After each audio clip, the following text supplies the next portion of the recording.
आज हम फिर आपकी दूसरी क्लास लेकर आए हैं। इसमें लेकर आए हैं अध्याय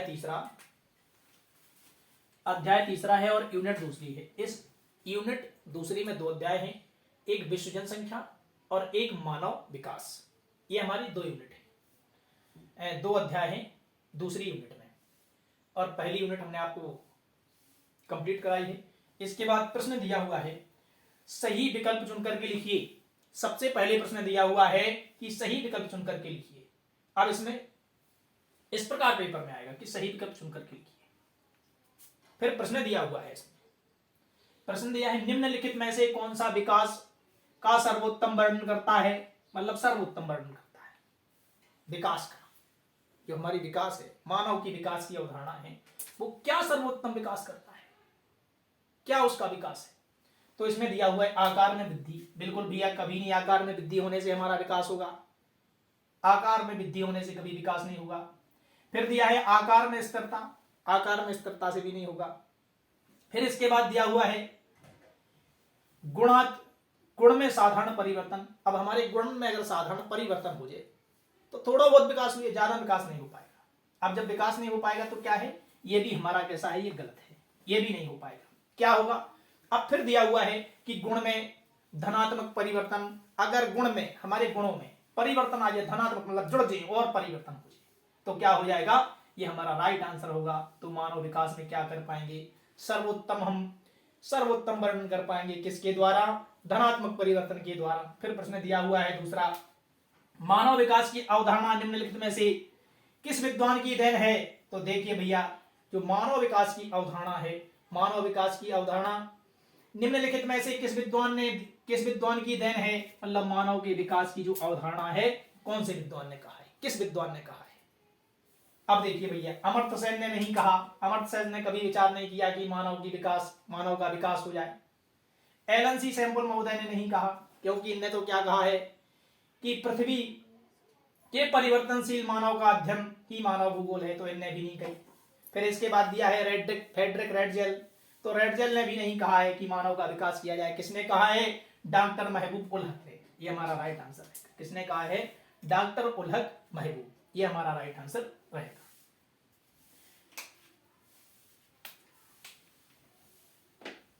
फिर इसको हम मिटा लेते हैं।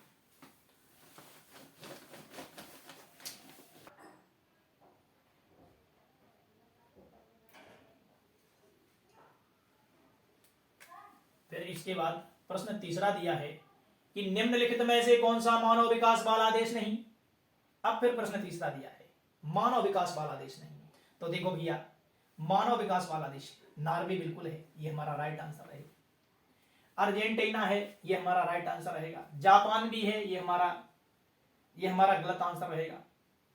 मतलब नॉर्वे भी गलत रहेगा, अर्जेंटीना भी गलत रहेगा, जापान भी गलत रहेगा। मानव विकास वाला देश नहीं है तो कौन नहीं है भैया, मिस्र देश नहीं है। कौन सा देश नहीं है, मिस्र देश नहीं है। हमारे मिस्र देश में क्या है, मानव का विकास नहीं है, ये बात गारंटी सी, मानव का विकास नहीं है। फिर प्रश्न दिया हुआ है चौथा, निम्नलिखित में से कौन सा मानव विकास का सूचकांक नहीं। अब मानव विकास का सूचकांक, मानव विकास का सूचकांक नहीं है। देखिए, प्रति व्यक्ति आय मानव विकास का सूचकांक है, यह बात सही है। साक्षरता भी मानव विकास का सूचकांक है। मतलब पढ़ लिख जाएंगे लोग तो साक्षर हो जाएंगे, और साक्षर हो जाएंगे तो क्या करेंगे, मानव विकास कर लेंगे। और वो क्या कह रहा है, जन्म दर। फिर जब अगर हम जन्म दर पर भी कंट्रोल कर लेंगे तो क्या हो जाएगा, मानव विकास सूचकांक हो जाएगा। लेकिन प्रश्न क्या कर रहा है कि नहीं है, मानव विकास सूचकांक नहीं। तो क्या नहीं है भैया, जनसंख्या। क्या नहीं है, जनसंख्या। हमारा राइट आंसर रहेगा जनसंख्या। फिर प्रश्न दिया है पांचवा कि मानव विकास के 4 स्तंभों में से कौन सा नहीं। मतलब मानव विकास के स्तंभ, मानव में मतलब व्यक्तियों में रहने वाला जो विकास है वो क्या नहीं है, किसके कारण गया। अब देखो भैया, क्षमता। अगर हम समता करते हैं तो क्या है, तो हमारे 4 स्तंभ में, 4 स्तंभ में बात आएगी। समानता की बात करेंगे, समता का मतलब समानता। सशक्तिकरण, महिलाओं को हम सशक्तिकरण, महिलाओं के लिए योजनाएं देंगे, महिलाओं के लिए हिस्सा देंगे, तो ये हमारा सशक्तिकरण है। फिर इसके बाद उत्पादकता। अगर हम अच्छी उत्पादकता करेंगे तो क्या होगा, हमारा 4 स्तंभों में आंक बढ़ेगा ना, 4 लोगों में हमारा नाम आगे होगा। अब इसके बाद फिर क्या है, ये भेदभाव दिया हुआ है, तो भेदभाव हमारा राइट आंसर है। क्या है हमारा, ये राइट आंसर है भेदभाव। अगर व्यक्ति भेदभाव करेगा तो 4 स्तंभों में क्या नहीं कर पाएगा, कभी विकास नहीं कर पाएगा। अगर वो भेदभाव करने लगा तो समझ लीजिए वो क्या नहीं कर पाएगा, विकास नहीं कर पाएगा। तो हमारा ये राइट आंसर है क्या, भेदभाव। इसके बाद फिर हमारा प्रश्न आता है दूसरा, रिक्त स्थानों की पूर्ति कीजिए। प्रश्न दिया है फिर इसके बाद रिक्त स्थानों की पूर्ति कीजिए। दूसरा प्रश्न दिया है कि रिक्त स्थानों की पूर्ति कीजिए। अब फिर पहला प्रश्न दिया है मानव विकास की अवधारणा का प्रतिपादन सर्वप्रथम डॉट डॉट में किया गया। तो मानव विकास, जो मानव विकास है, मानव विकास की अवधारणा को सर्वप्रथम कब प्रकाशित किया गया है, तो सर्वप्रथम कब प्रकाशित किया गया भैया, 1990 में। कब किया गया है, 1990 में। मानव विकास की अवधारणा 1990 ईस्वी में किया गया है। मानव विकास की अवधारणा को प्रतिपादन किया गया है। सबसे पहले 1990 में क्या किया है, पता किया है कि मानव के विकास को किस प्रकार आगे बढ़ाया जाए। तो कब किया है भैया, 1990 में। फिर दूसरा प्रश्न दिया है मानव विकास प्रतिवेदन 2016 के अनुसार उच्च मानव विकास सूचकांक वाले देशों का डॉट डॉट से ऊपर है। उच्च मानव विकास, अब देखिए वो कह रहा है कि उच्च मानव विकास सूचकांक वाले देशों के लिए किससे ऊपर है, कितना ऊपर है, तो ये दिया हुआ है भैया 0.8। कितना दिया हुआ है, 0.8। विकास सूचकांक वाले देशों का 0.8 से ऊपर है मानव विकास सूचकांक। मानव विकास प्रतिवेदन 2016 के अनुसार क्या है, 0.8 से ऊपर है भैया। फिर प्रश्न तीसरा दिया हुआ है कि सकल राष्ट्रीय प्रसन्नता को देश की प्रगति का आधिकारिक माप डॉट डॉट से घोषित किया है। तो भैया क्या किया है, क्या घोषित किया है, कौन से देश ने घोषित किया है। अब देखिए आधिकारिक कौन से देश को घोषित किया गया है, सकल राष्ट्रीय प्रसन्नता को देश की प्रगति, मतलब भारत देश की प्रगति, चाहे विदेश की प्रगति, किसको घोषित किया गया है, तो किसको घोषित किया गया भैया, यहां पर हमारा राइट आंसर आएगा भूटान देश को। किसको, भूटान देश को। भूटान देश, ये हमारा आएगा भूटान। क्या आएगा हमारा, ये भूटान आएगा। फिर प्रश्न चौथा दिया हुआ है कि मानव विकास सूचकांक में सबसे निम्न स्तर डॉट डॉट पर देश है। फिर हमारा चौथा प्रश्न आता है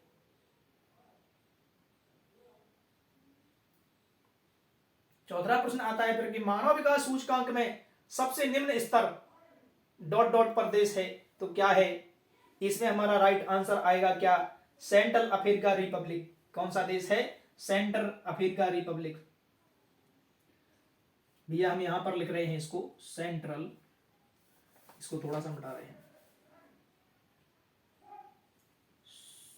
सेंट्रल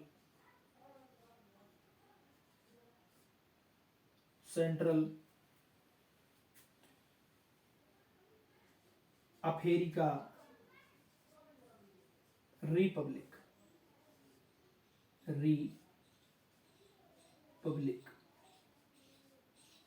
क्या है भैया, central Africa Republic. Central Africa Republic.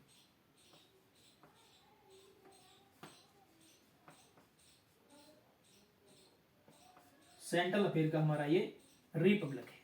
कौन सा देश है, मानव विकास सूचकांक में सबसे निम्न स्तर डॉट डॉट पर देश है। तो सेंट्रल अफ्रीका रिपब्लिक हमारा देश क्या है, देश है, निम्न स्तर पर है।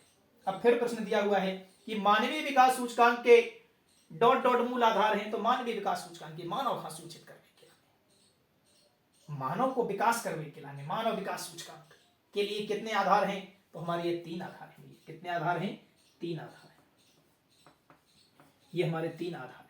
मानव विकास का सूचकांक बिल्कुल सूचित करने के लिए क्या है, 3 आधार हैं। 3 आधारों पर क्या करता है, मानव का विकास होता है। तो भैया जी आप लोग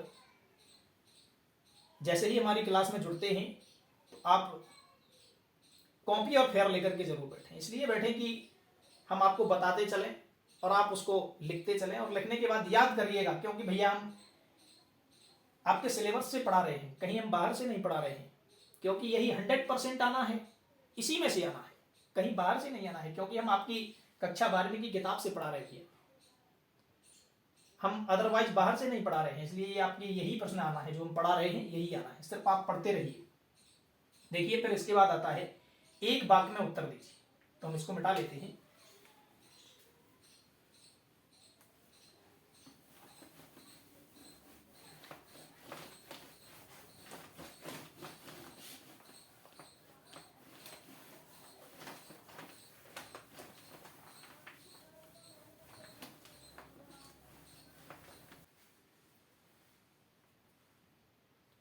फिर इसके बाद प्रश्न आता है, प्रश्न चौथा आता है सत्य असत्य का चयन कीजिए। तो सबसे पहले प्रश्न दिया हुआ है कि कुपोषण तत्व विकास का प्रतीक नहीं। क्या कह रहा है कि कुपोषण तत्व क्या नहीं है, विकास का प्रतीक नहीं। तो ये हमारा बात कैसा है, ये सही बात है कि कुपोषण विकास नहीं कर सकता है। अगर कुपोषण होगा तो कैसे विकास होगा, क्या है कुपोषण हमारा क्या नहीं है, बिल्कुल विकास का प्रतीक नहीं। तो ये हमारी बात कैसी है, सत्य बात है, ये हमारा राइट आंसर है, सत्य है। फिर प्रश्न दूसरा दिया है, यूएनडीपी द्वारा मानव विकास रिपोर्ट का सर्वप्रथम प्रकाशन 1990 में हुआ। अब क्या कर रहा है वो कि यूएनडीपी द्वारा मानव विकास रिपोर्ट, जो मानव विकास रिपोर्ट का विकास हुआ है, प्रकाशन हुआ है, छपी हुई है किताब कि भैया अब तो मानव को विकास होगा यार, तो क्या हुआ है, ये 1990 में हुआ है। ये बात हमारी बिल्कुल राइट है, ये भी हमारा क्या है, ये आंसर सही है, सत्य है। क्या है, ये हमारा सत्य है। फिर प्रश्न दिया हुआ है कि भारत में केरल राज्य में साक्षरता दर सबसे अधिक है। तो हम शुरू से सुनते आ रहे हैं कि केरल में क्या है, सबसे ज्यादा पढ़े लिखे लोग हैं। तो ये हमारी बात कैसी है, ये भी हमारा आंसर सही है। तो ये हमारा क्या है, सत्य है। फिर प्रश्न दिया हुआ है कि भारत देश में निर्धनता 50% है। अरे भैया, कहां पे भारत देश में ऐसे 50% लोग दिखा निर्धन, तो नहीं है ना, इसलिए हमारा ये क्या है, ये असत्य बात है, ये असत्य बात है। ये लोग क्या कर रहे हैं भैया, हमारी अफवाह फैला रहे हैं कि भारत देश में क्या है, 50% लोग कैसे हैं, निर्धन है। तो ये हमारी बात गलत है। फिर प्रश्न दिया हुआ है, भारत में साक्षरता लोगों की संख्या 90 करोड़ है। तो भैया 2001 की या 2011 की जनगणना के अनुसार अगर वर्ष आता है कि 2001 की जनगणना के अनुसार बताएं, तो हमारा आंसर सही नहीं रहेगा। और अगर वो कहता है कि 2011 की जनगणना के अनुसार, या वो जनगणना नहीं पूछता है और 90% आता है, तो क्या करना है, ये आंसर हमारा सत्य आएगा। कैसा आएगा, सत्य आएगा। बिल्कुल हमारी 90 करोड़ जनसंख्या क्या है, पढ़ी लिखी है भारत। फिर इसके बाद प्रश्न आता है, पांचवा प्रश्न आता है, सही जोड़ी बनाइए। तो भैया इसको मिटा लेते हैं।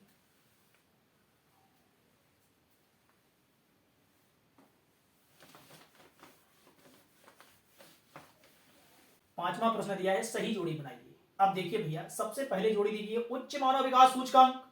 अब उच्च मानव विकास सूचकांक कहां, हमने आपको बताया था कि उच्च मानव विकास सूचकांक मतलब मानव का विकास कहां हुआ है। तो मानव का विकास कहां हुआ है, नॉर्वे आइसलैंड में। कहां हुआ है, नॉर्वे आइसलैंड में। हमारा ये सही आंसर आएगा।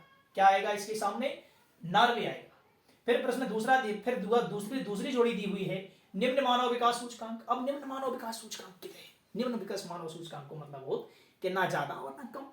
अब वो कहां है, वो देखिए भैया, वो कहां है, नाइजीरिया सियरा लोन।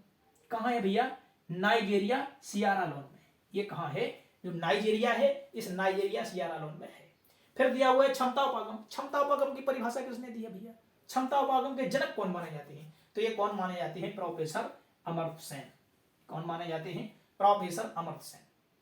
फिर चौथी जोड़ी दी हुई है, स्वास्थ्य का मूल्यांकन। अब स्वास्थ्य का मूल्यांकन भैया कब किया जाता है, जैसे उसने कहा है कि स्वास्थ्य का मूल्यांकन, तो स्वास्थ्य का मूल्यांकन जन्म के समय, जीवन प्रत्याशा, जिस प्रकार प्रसव के दौरान जब क्या हमें सुविधाएं अच्छी मिलती हैं, तो जीवन प्रत्याशा का क्या लगाया जाता है मेरे भाइयों, जीवन प्रत्याशा का लगाया जाता है क्या, समय, जन्म के समय जीवन प्रत्याशा होती है। जन्म के समय जब हमें ये ज्ञात होता है कि हमें सुविधाएं अच्छी मिली हैं, तो क्या होगा, हमारा स्वास्थ्य का मूल्यांकन सही होगा। क्या होगा, स्वास्थ्य का मूल्यांकन सही होगा। अब फिर दिया हुआ है पांचवा, संसाधनों की पहुंच। संसाधनों की पहुंच क्या कहलाती है भैया, संसाधनों की पहुंच है मानव सूचकांक। और मानव सूचकांक का मतलब है कि संसाधन क्या करते हैं, संसाधन क्या करते हैं, मानव को सूचना करते हैं। जैसे हम कल लगा ना भैया, हेलो भाई साहब कहाँ हो, हम मुंबई पहुंच गए हैं थोड़े टाइम बाद, तो ये क्या है, सूचना कर रहा है, सूचकांक है मानव का ये सूचकांक। फिर इसके बाद यूनिट दूसरी में, फिर इसके बाद भैया यूनिट सेकंड, मतलब दूसरी यूनिट में 2 अध्याय हैं। पहला अध्याय है, जो पहला अध्याय है वो पहला अध्याय क्या है, विश्व जनसंख्या। क्या है पहला अध्याय, विश्व जनसंख्या, विश्व जनसंख्या। और जो दूसरा अध्याय है वो दूसरा अध्याय क्या है, मानव विकास। क्या है भैया, मानव विकास। दूसरा अध्याय है हमारा मानव विकास। इस मानव विकास में से और विश्व जनसंख्या में से अब हम आपको बताएंगे सीधे वेरी मोस्ट इंपोर्टेंट क्वेश्चन, जो क्वेश्चन बिल्कुल आने की तैयारी में है और बोर्ड वाले ऐसा कह रहे हैं कि ये प्रश्न आना ही है बिल्कुल, तो हम उन्हीं प्रश्नों को बता रहे हैं। ये हमारा क्या हो गया, बहुविकल्पीय प्रश्न हमारे खत्म हो गए। अब इसके बाद हम आपको very most important question, very most जो क्वेश्चन आंसर हैं, अब हम आपको वो लिखा रहे हैं और वो आपको याद करना है। किसी भी पुस्तक से आप याद करिए। हम कृषि का प्रचार नहीं करेंगे कि आप कोई भी दिग्दर्श का ले लें या कोई भी किताब ले लें, या फिर आप अपनी किताब से ही मत लीजिए दिग्दर्श का, अगर नहीं लेना है तो ना लीजिए, आप अपनी किताब में से ही याद कर लें। और याद करने के बाद आप पेपर देने के लिए जाइए, तब ये प्रश्न आपको छपे मिलेंगे, तब कहोगे कि क्या यार सर ने पढ़ाया था हमें, तब हमें आप खुद याद करोगे। तो बिल्कुल ही हम आपको ये क्वेश्चन लिखा रहे हैं, इसको मिटाते हैं। इसके बाद हमने दिया है वेरी मोस्ट इंपोर्टेंट क्वेश्चन। क्या दिए हैं, वेरी मोस्ट इंपोर्टेंट क्वेश्चन दिए हैं। किस में से दिए हैं, यूनिट दूसरी में से दिए हमने। यूनिट दूसरी में से आपको हमने 4 प्रश्न दिए हैं। पहला प्रश्न दिया है कि जनसंख्या के घनत्व से क्या आशय है। पहला हमने क्वेश्चन दिया कि जनसंख्या के घनत्व से क्या आशय है। फिर दूसरा प्रश्न दिया है हमने जनसंख्या, जन्म दर और मृत्यु दर में अंतर लिखिए। क्या दिया है कि जन्म दर और मृत्यु दर में अंतर लिखिए। फिर प्रश्न, इसी प्रश्न में से आपको थोड़ा सा दिमाग लगाने की जरूरत है। इसी में से थोड़ा सा अगर वो प्रश्न घुमाकर भी पूछता है तो प्रश्न ये भी कहेगा कि जन्म दर क्या है और मृत्यु दर क्या है। तो यही है बात, कुछ नहीं है। ये हमारे मतलब एक प्रश्न में 3 बार हो रहे हैं कि हमको अलग से मृत्यु दर भी लिख देना है, अलग से जन्म दर भी लिख देना है, या वो अंतर पूछता है तो अंतर में वही लिख देना है। मतलब एक प्रश्न के 3 प्रश्न बन रहे हैं भैया।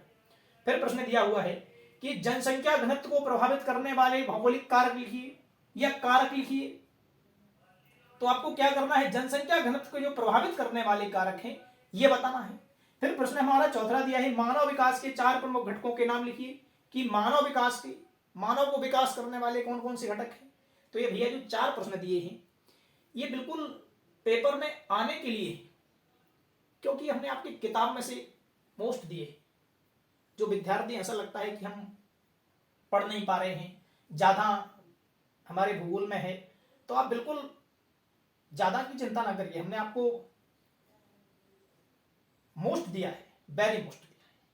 ये क्वेश्चन बिल्कुल आने की तैयारी में है और यही क्वेश्चन आएंगे 100%। ये हमारी गारंटी है, 100% ये पेपर में आएंगे। ये बोर्ड वाले हमारे गारंटी से देंगे और यही प्रश्न आना है। तो फिर हम आपको अगली क्लास में तीसरी यूनिट में लेकर चलेंगे। आज के लिए इतना ही काफी, और हमारे साथ जुड़े रहे आप, धन्यवाद है।